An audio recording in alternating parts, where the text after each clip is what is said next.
was part of a revolutionary tradition in Mexico. And it's that revolutionary tradition that provides resources for thinking in new ways. There is still a need to break the silence around race and whiteness, as there is around sexualities and what I call identity queering. That is how a younger generation of men and women are growing up into a very different kind of world.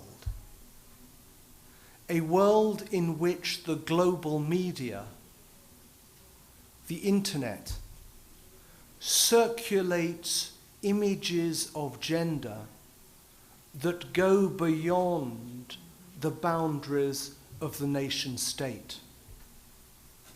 So in our thinking around gender, we have to think about the predicament of young men and young women, as I've tried to do in this book called Young Men and Masculinities, whose birth is the conference, this conference.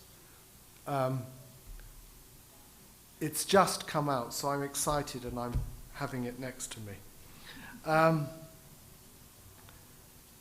In that way, younger people are growing up into a radically different gendered world in which the fixed identities of gender as a fixed identity, or the idea of sexual identities, whether you are straight or gay, which is so heavily policed and regulated within particular religious traditions. Younger people, through their exposure to the internet, are coming to inhabit more fluid identities and more fluid relationships. And I welcome this. A week before I came to Mexico,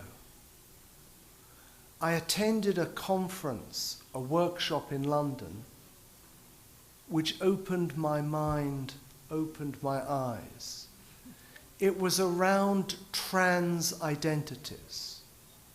Young men, young women, who felt unsure about how they wanted to inhabit their gender identity or their sexual identity.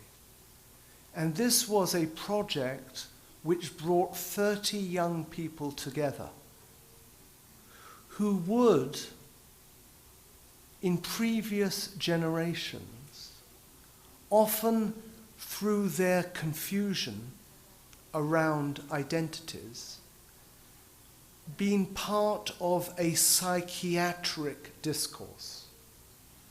Gender and sexuality, particularly gay identities in the West, were framed through the violence of a psychiatric discourse of abnormality and perversion. And thankfully, through the gay movement, the women's movement, there has been a transformation in the way in which sexualities have been addressed. So there is a movement across sexualities where young people increasingly in schools need to have the opportunity to explore their own identities before they settle, if they settle, how they settle. So there is a complexity in terms of gender and sex identities, which would previously either fall within psychiatry and mental illness, or else been positioned through suicide.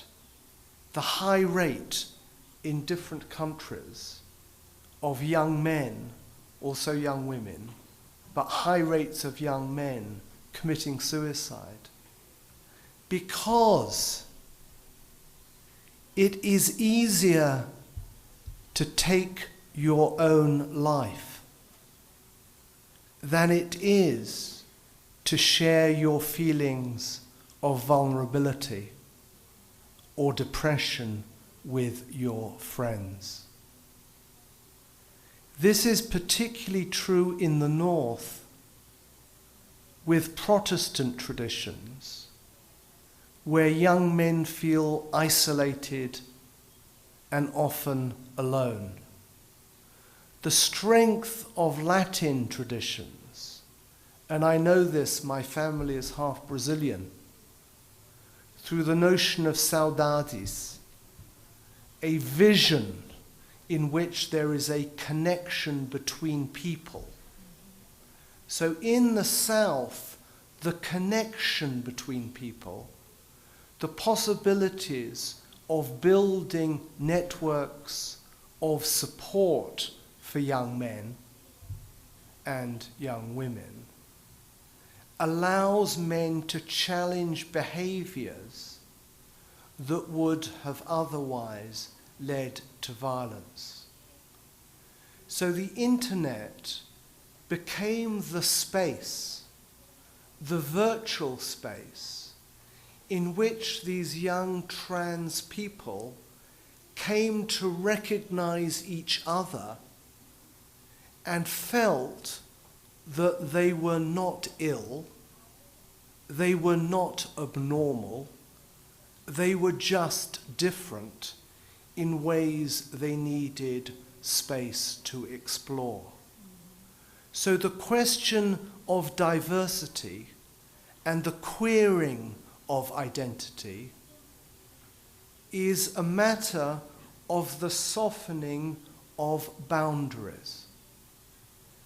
And Mexico and other cultures have a fluidity in relationship to boundaries, even though they have strong religious traditions which tend to make the speaking around sexuality difficult to achieve.